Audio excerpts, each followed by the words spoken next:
The modern revolution in our thought, which is still ongoing, by the way, in understanding black holes and quantum gravity, really does begin with work that Stephen Hawking did in the mid-1970s. Stephen Hawking, in his own words, showed that black holes ain't so black. So we've described them as prisons, in a sense. We're picturing them as a region of space from which nothing can escape. What Stephen Hawking showed in a landmark couple of papers, a tour de force of calculation actually, is that if you consider quantum theory, quantum mechanics, in the vicinity of the horizon of a black hole, then you find that they glow, they produce particles, they have a temperature.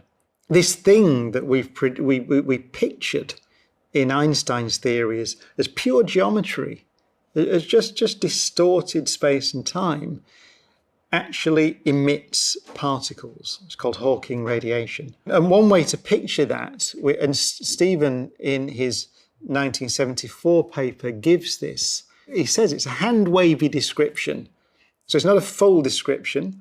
You need the mathematics for that, but he gives this hand-wavy description, which is kind of a nice way to picture what's happening. The idea is to imagine, to zoom in on space in the vicinity of the event horizon of a black hole. If you zoom in on any piece of space, the piece of space in front of your nose right now, if you could kind of zoom in and slow time down with a big microscope, you can picture what's happening as a series of particles coming in and out of existence all the time, so-called entangled particles.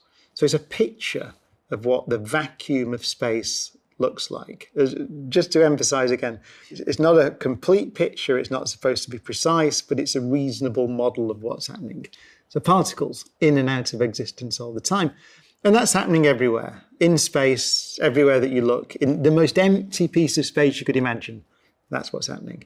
In the vicinity of the horizon of a black hole, you can have the situation where one of those particles, those pairs of particles, is on the inside of the event horizon and one is on the outside. And then it can happen that the one on the outside, instead of merging back with its partner again, can escape into the universe. It's essentially made real by the presence of the black hole. So the other partner is interior to the black hole, and this particle heads off into the universe, removing energy from the black hole as it goes. And this rain of particles, this glow of particles, is called Hawking radiation.